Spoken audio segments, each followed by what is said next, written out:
On a clear spring afternoon in 1977, on a Salt Lake City street lined with houses and shops, an 18-year-old left her classroom building and started toward home. Somewhere in those few minutes, in the middle of the day, on a walk that should have taken 10 minutes, she vanished. No one saw a struggle and no one heard so much as a scream. When her remains were found 2 days later, what they found told investigators she'd already been held somewhere else first. Verlaine Briggs had grown up on a cattle ranch outside Dillon, a small town in southwestern Montana.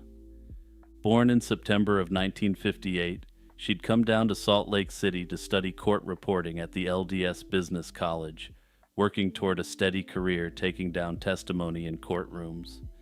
By the spring of 1977, she was 18, sharing an apartment with several other young women, and by every account she was reserved and almost compulsively punctual. The people who knew her would tell investigators the same thing over and over on the day after she disappeared. Verlaine didn't flake out, and she wouldn't have climbed into a car with someone she didn't know. She was also in the middle of a personal upheaval. A few weeks earlier, she'd ended her engagement to a young man who, like her, had come from Dillon. The two had stayed in contact even after the breakup, and the relationship had reportedly frayed over faith. She was a devoted member of the Mormon Church and wanted that life for her future family.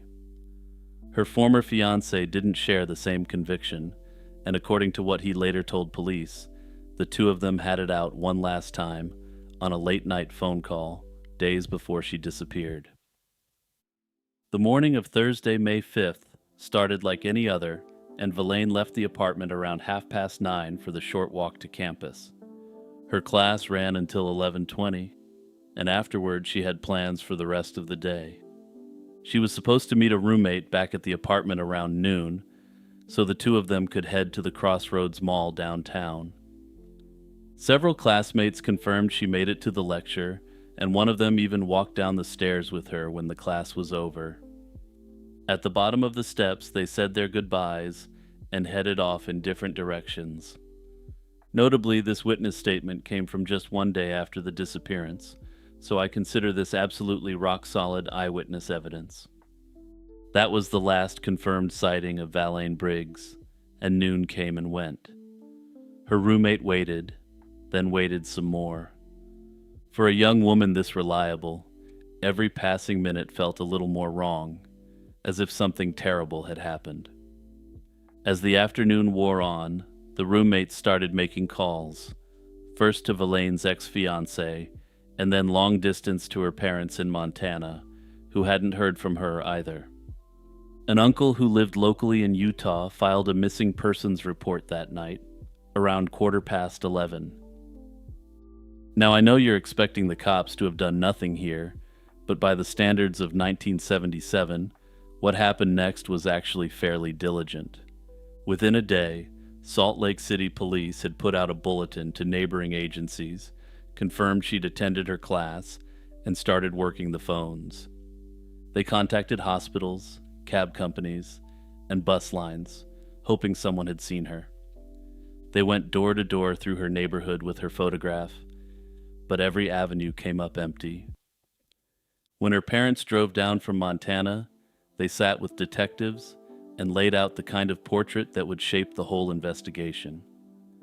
Their daughter, they insisted, would never have climbed into a vehicle by force or out of fear without putting up a tremendous fight. She was athletic and she wasn't easily intimidated, and she wouldn't have hitchhiked or gone off with a stranger on a whim.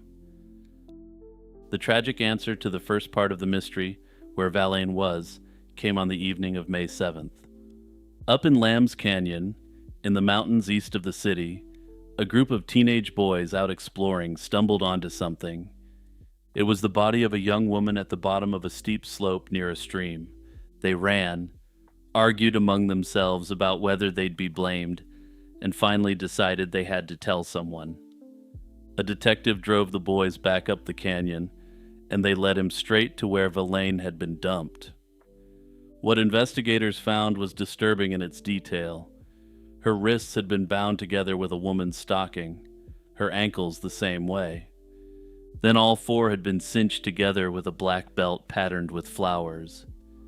There was a thin ligature line running from behind both ears, across the front of her throat, fainter toward the back of the neck, the kind of mark left when a cord is pulled from behind. She had patterns of bruising that indicated that she must have put up a substantial fight against the attacker. Detectives determined that she'd likely been restrained somewhere else before being brought to that location. Her belongings were scattered as far as 30 feet away: jeans, a blouse, a jacket, undergarments, shoes, a notepad, some keys, and textbooks. From the careless way it was all strewn down the hillside, it looked as though someone had simply pitched it over the edge from the road above. The autopsy was performed on May 8th, and the medical examiner ruled the cause was ligature strangulation, likely from a cord or rope. Notably, while detectives initially thought she'd been subjected to a further form of assault, the evidence on the autopsy came back inconclusive. However, what they were able to pull from her body was hair, presumably from the attacker. Soon the cops looked to every man in her orbit, and 3 names rose to the surface. The first was an elderly man, around 65, who lived in Valaine's building and made the young women there deeply uncomfortable, leering and calling out to them as they passed. He had no alibi for May 5th, claiming he'd been home alone all day, and he carried a long criminal record that included the worst offenses imaginable. When detectives searched his camper, they found rope, potentially the same kind that was used for the ligature. When they searched his apartment, they found women's underwear in the trash. He sat for a polygraph, passed it, and handed over hair samples that didn't match what was found at the scene. With the forensic tools of the 1970s, that was as far as he could be pushed at that moment. Now I will say, for these hair samples, we don't have any great detail on them, or why they were specifically believed to be from the attacker. It's possible that the samples didn't come from the assailant, despite what the detectives thought, which complicates matters. That said, since it's an open investigation, I'm of course working with an incomplete evidentiary record. The second was a young instructor at the college, only 24, who worked as a court reporter by day and taught in the evenings. He'd taken a noticeable interest in her, dropping by the ice cream shop where she worked part-time and phoning her at home more than once, behavior her classmates noticed and found odd. He was also married and had a family, presenting himself as an upright family man. He admitted he and Valaine had talked about her on-again, off-again engagement, but insisted their relationship never went past teacher and student. He had a reasonable alibi at his day job, and detectives largely took it at face value, but they never searched his home or asked him to take a polygraph. The third was her ex-fiancé, and his behavior was originally read as somewhat unusual by detectives. He'd gone out searching the canyons with his father almost immediately, and when asked why, he had a potentially concerning answer. He reportedly said that if anything had happened to her, she'd probably end up in a canyon, a grim leap to make while everyone else still clung to the hope that she was alive. However, as it turned out, him and his father had simply been looking absolutely everywhere.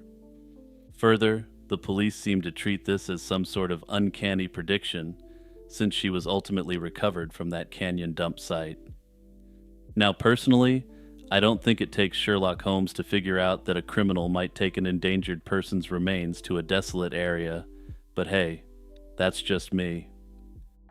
He also had an alibi, since he'd been working a shift as a cook at a hotel that day, at the time she disappeared, and his supervisor and numerous others backed him up. He declined a polygraph, though it remains unclear to me if that was on a lawyer's advice or not. His declining the polygraph meant that detectives at the time weren't willing to immediately rule him out, despite his alibi.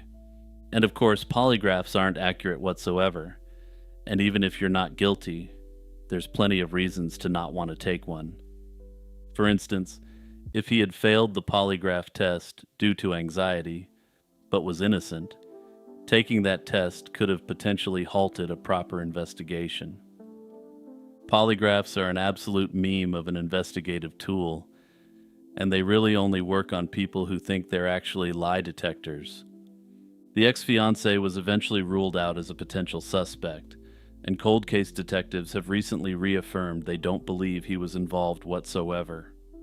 Honestly, seems fairly obvious to me that he couldn't have been in two places at once, and this is another case of detectives getting caught up on a polygraph refusal.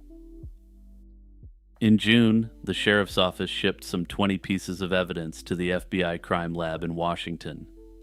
Examiners lifted dozens of latent fingerprints and several palm prints from items near the body, but this was long before national fingerprint databases existed. Unfortunately, at some point afterward, this evidence was lost, and detectives have spent years asking the FBI to track them down. But so far, no one has. A month later, the case briefly flared back to life when a teenage hitchhiker turned up in Montana carrying identification with Verlaine's name on it. For a moment, it seemed like a break, but it turned out it wasn't. It was a forgery, bought from a man in Salt Lake City who made fakes, and the name had simply been lifted from Verlaine's published obituary. The forger had the habit of picking the names of deceased individuals to lower the risk that anyone would notice what he was up to. The case sat cold for decades, and then, in the 2010s, the science finally started to catch up. Newer testing of the old evidence produced DNA, but not the clean answer everyone wanted. What came back was a mix of two or more unknown male profiles tangled together. This was complicated by the very real chance that investigators in 1977 had been sloppy and contaminated the evidence. Two of the original persons of interest, the elderly neighbor and the young instructor, have since been partially excluded through that genetic evidence. And I say partially excluded here because it remains unclear if either one or both of these samples are simply the result of sloppy handling of the evidence. Perhaps more importantly, both men are now deceased, so if they were involved, they're beyond the reach of American justice.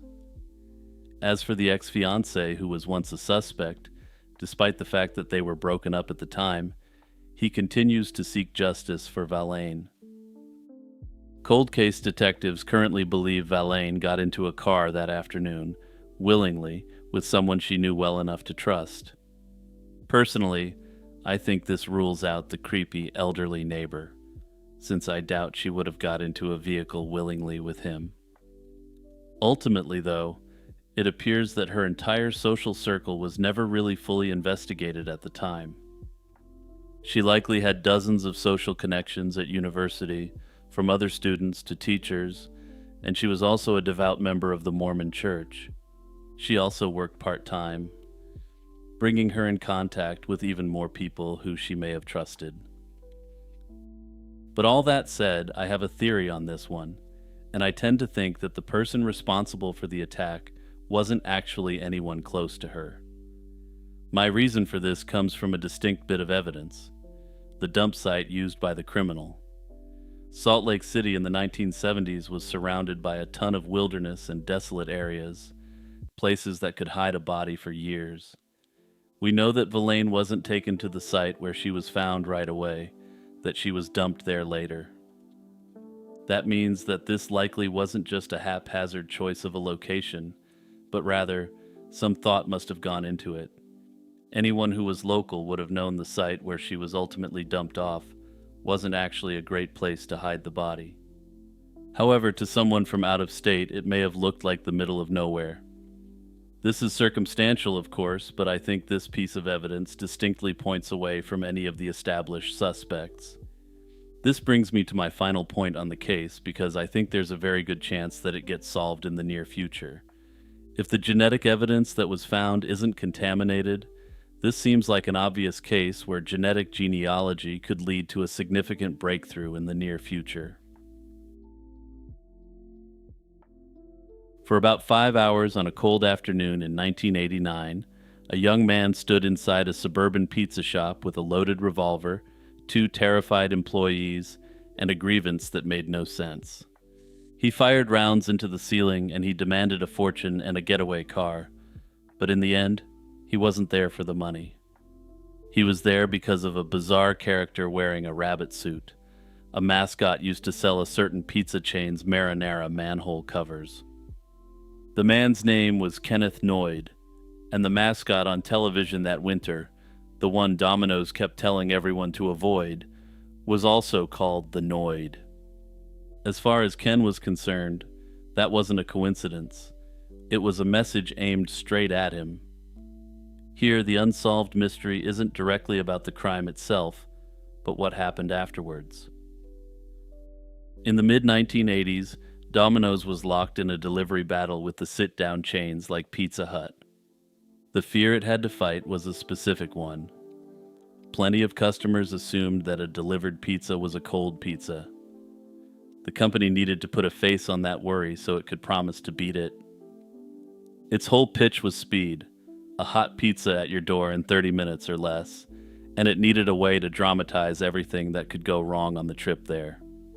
So an advertising agency dreamed up a villain who really wanted you not to have a hot and fresh pizza. The name itself was a play on the word annoyed, which was more or less the entire point of the campaign. What they built was genuinely bizarre. The Noid was a buck-toothed, pot-bellied figure stuffed into a skin-tight red bunny costume, and his entire purpose in life was to wreck your dinner. He'd freeze pizzas, smash them, and pogo across the boxes, doing whatever it took to make sure your order showed up cold and ruined. The studio that animated him in clay was the same one behind the dancing California raisins. The thing caught fire. The Noid landed on t-shirts and lunch boxes, and even headlined in his own video game, though to be fair, it was just a reskin of a Japanese game about a ninja. For a few years in the late 80s, "Avoid the Noid" was the kind of slogan that everyone knew, and it all seemed like harmless fun. Enter Kenny Noid, who was 22 and living in the Atlanta area. By the accounts of the people who knew him, he'd struggled with mental health for some time, and the commercials had gotten under his skin in a way his family found hard to explain. He didn't see a weird, annoying marketing gimmick. He saw himself in the bizarre mascot, that he inspired it, and that he was to be avoided, like the Noid. Somewhere in his thinking, the cartoon stopped being a coincidence of names and became proof that the Domino's founder had it out for him personally. He decided the company had stolen his name and built an entire marketing empire just to humiliate him in front of the whole country. It got darker than that, though, and this is the part that makes it extremely clear that Ken was very much unwell. He had become convinced that someone connected to the pizza chain was getting into his apartment when he wasn't home, letting themselves in and sniffing around. Kenny believed that these people were looking for clues from his life because they couldn't figure out the next direction the character should take. Sometimes he described it as the founder of Domino's himself doing the snooping, while other times it was his agents. Perhaps most bizarrely, he confided to his family members that he had suspicions that it was the Noid itself rooting through his apartment. And no, you don't have to rewind there. Ken's mind state was so fractured at the time that he literally believed the founder of the pizza chain was sending a cartoon character to investigate him. I had to check the timeline on this, but this was just a year after Who Framed Roger Rabbit was a massive success. I have to wonder if some of Ken's mental framework could be explained by him misinterpreting the movie for a realistic depiction of real life while he was in a delusional state. A relative would say afterward that the family knew the campaign bothered him, but nobody imagined it would ever come to anything like what it did. In his mind, this wasn't a one-sided obsession at all. It was a feud playing out in front of America, and he was convinced he was losing it. On the morning of January 30th, 1989, he decided to even the score in a way that could only make sense under a delusional framework. It was around midday when Kenneth walked up to a Domino's in Chamblee, a suburb northeast of Atlanta, carrying a Magnum. He'd timed it, knowingly or not, for the slow stretch before the dinner rush, when the store was nearly empty and there was no crowd to get in the way. He was a tall man, well over 6 feet, and the employee who had opened the shop that day later recalled how fast the situation tipped from confusing to deadly. Kenny explained, calmly enough at first, that Domino's owed him money for the Noid and that he wanted the founder on the phone. So the employee did the only thing he could think of at the time. He dialed the one corporate number he was sure somebody would actually answer, a safety hotline, and tried to convince the woman who picked up that this was really happening. Unfortunately, the woman on the other end thought it was a prank, perhaps something being recorded for a weird marketing stunt. The whole marketing campaign revolved around the Noid doing bizarre and inexplicable things, so getting a reaction out of corporate wasn't entirely out of line. Then Kenneth pulled the trigger and put a couple of rounds into the ceiling, and her tone changed in an instant. He shouted, loud enough to be heard down the line, that he'd harm the employees if police showed up. Then he hung up the phone, and every line in the restaurant started ringing at once. What followed stretched across the entire afternoon as the police laid siege to the normally peaceful pizza parlor. When officers did arrive, Kenneth fired several more warning shots into the ceiling, but the police didn't fire back. On the phone, a negotiator tried to talk him into letting the two employees go, and Kenneth swung between sounding perfectly reasonable and making no sense at all.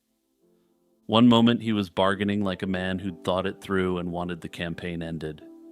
The next he was talking about large sums of cash, wanting a private plane to fly him to Mexico, or just wanting to go home. It became clear to the cops who were negotiating with him that this wasn't your usual hostage situation.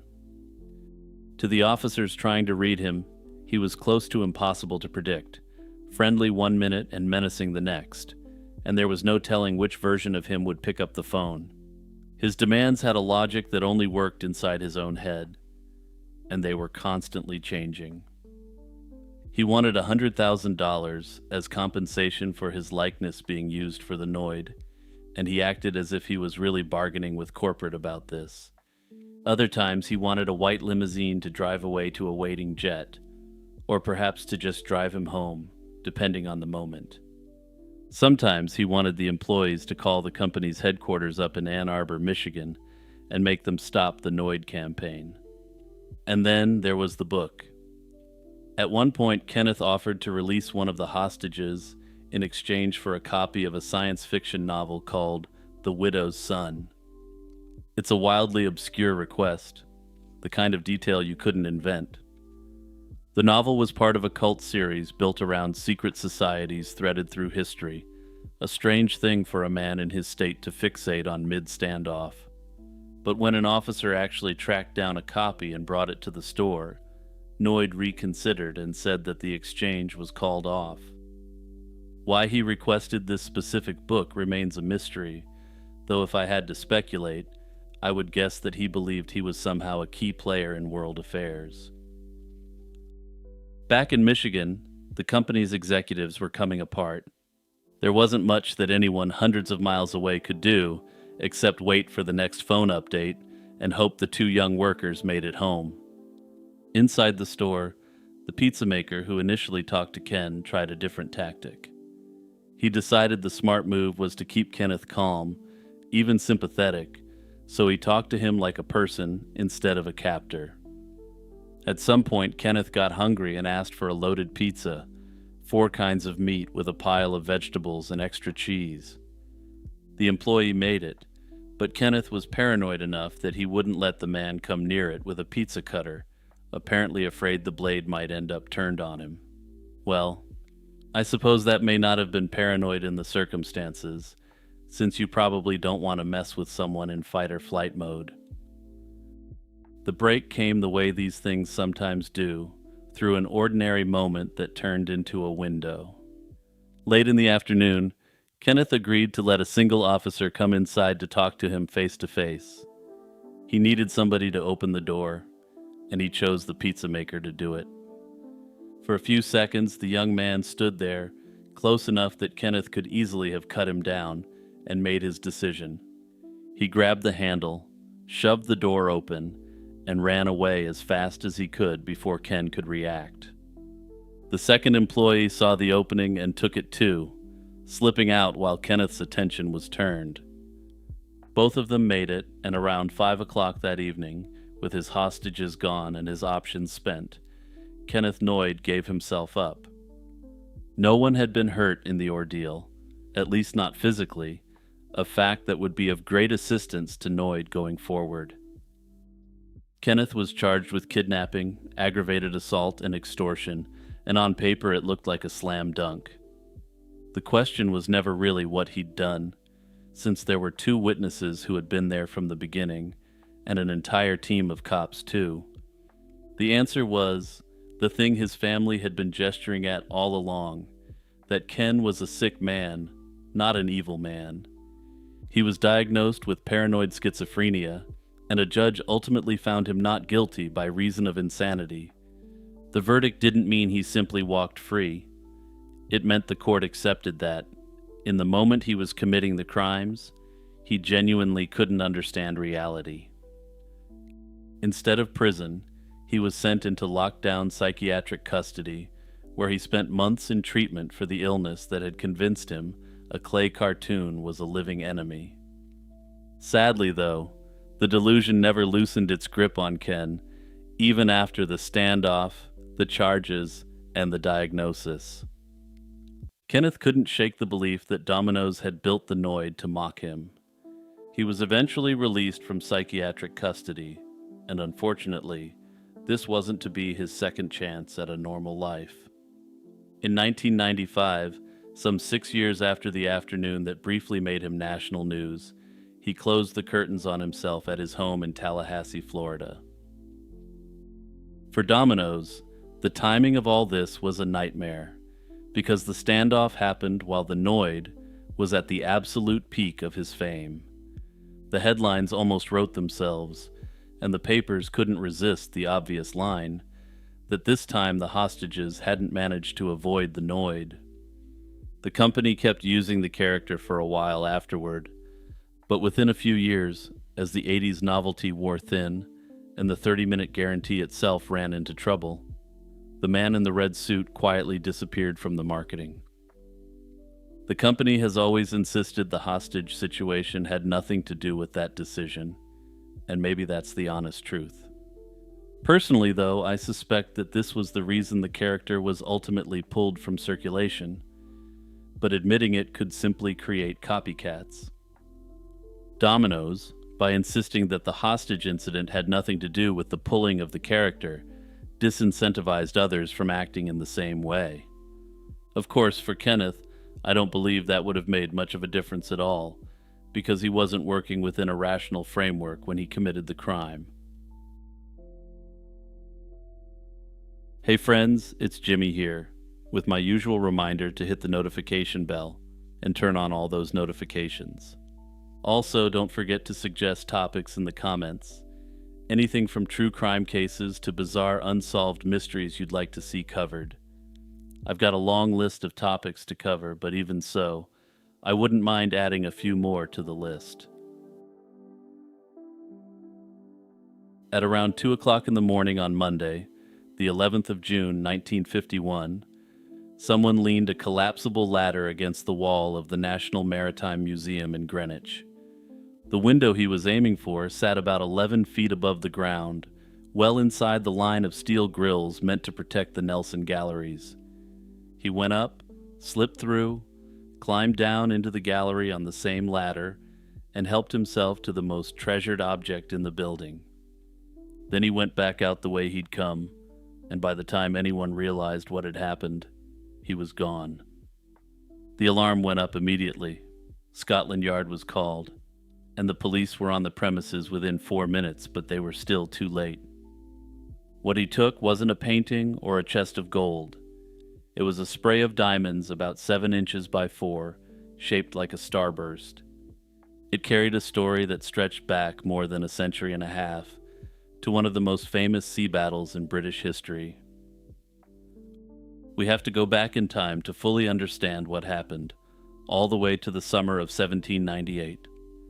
Napoleon Bonaparte had landed an army in Egypt, which was nominally Ottoman territory, and the Sultan in Constantinople wasn't pleased about it. On the 1st and 2nd of August, a British fleet under a one-armed rear admiral named Horatio Nelson found the French fleet anchored in Aboukir Bay, near the mouth of the Nile. Admiral Nelson's actions effectively annihilated the French fleet, striking a major blow to the French position in the Mediterranean and beyond. Nelson himself had been wounded in the head during the action that day, briefly convinced the deep gash would at the very least end his naval career. The French flagship, a giant called L'Orient, caught fire and blew apart in an explosion so violent that the fighting reportedly paused while both sides watched. Hundreds of French sailors perished when she went up, and their commanding admiral had already fallen earlier in the fighting. Napoleon's army was left stranded in Egypt with no way home. It was a catastrophe for France and a gift to the Ottoman Empire. Sultan Selim III wanted to thank the man responsible, and he didn't do things by half measures, so he had his royal jewelers create something to commemorate Nelson's victory. He awarded Nelson a chelenk, an Ottoman military honor that had begun life centuries earlier as a simple feather pinned to a turban to mark a warrior's bravery. By the late 18th century, it had become a jeweled ornament, and Nelson's was the first ever given to someone who wasn't Ottoman. A normal chelenk had 7 rays, but Nelson's was made with 13, one for each enemy ship his fleet had taken, burnt, or sunk at the Nile. A letter written at the time, later printed in a naval journal, described it about as well as anyone could. The writer said it looked like a hand with 13 diamond fingers reaching out. At its center sat a large diamond ringed by 4 more, each of those 5 worth perhaps 1,000 pounds on its own, with around 300 smaller stones set around them. Here's the detail that turned a brooch into a marvel. The central star was mounted on a tiny clockwork mechanism, so that when Nelson wore it, it rotated and flashed in the light. The whole thing, along with an Ottoman robe of honor, was handed to him at Naples in December 1798. Nelson wore it on his hat like a turban jewel but worn in the British style, and people lost their minds over it. It set off a fashion craze in England for similar ornaments, and it became so closely tied to him that artists kept painting it onto his hat in portrait after portrait, long after the fact. They called it the Plume of Triumph, and for a man who was never shy about glory, it was the perfect accessory. And yes, if you ever wondered what that bizarre ornament was on Admiral Nelson's hat, now you know it was a Turkish honor. After Nelson fell at Trafalgar in 1805, the chelenk passed to his family, who held it for generations, and it was even worn at the court of Queen Victoria. Then, in 1895, it was sold at auction, and it drifted through private hands until 1929, when a public appeal was raised to keep it in the country. It was given to the nation in memory of Sir Colville Berkeley, a recently deceased British ambassador to Portugal. When the National Maritime Museum opened its doors at Greenwich in 1937, the chelenk went on display as one of its star exhibits. There it sat for the next 14 years, glittering behind glass, until the man with the ladder arrived. The theft caused enough of an uproar that it was raised in the House of Lords, and the First Lord of the Admiralty stood up and laid out what was known. The jewel had been taken in a carefully planned smash and grab, and it appeared to be the only target of the robbery. The reward offered for its return was a modest £250, which, as it turned out, wasn't that unreasonable, given how the diamonds had declined in value. As precious as the chelenk was to the nation, the diamonds themselves weren't actually worth a fortune. They were rose-cut stones, not the finest quality, and by modern standards, they weren't especially well cut. While these diamonds were worth a fortune back in Nelson's time, that was clearly no longer the case by the 1950s. Its worth was sentimental, historical, and essentially priceless in the way that only an irreplaceable thing can be, while being worth comparatively little to a fence. After all, this was one of the most distinctive pieces of jewelry imaginable, and it was simply too hot to resell without breaking the piece apart. There was a sharp observation in the debate in the House of Lords. More than one peer pointed out that this wasn't the first national relic to vanish recently. Treasures belonging to the Duke of Wellington had gone missing from another museum not long before. One of the lords wondered aloud whether somebody had started specializing in stealing relics of national importance to Britain. The man on the ladder was almost certainly George Chatham, a Fulham-born burglar known across London's underworld as Taters.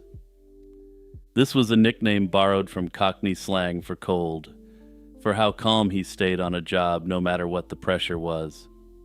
Chatham had once dreamed of being a footballer, and even had a trial for a professional team.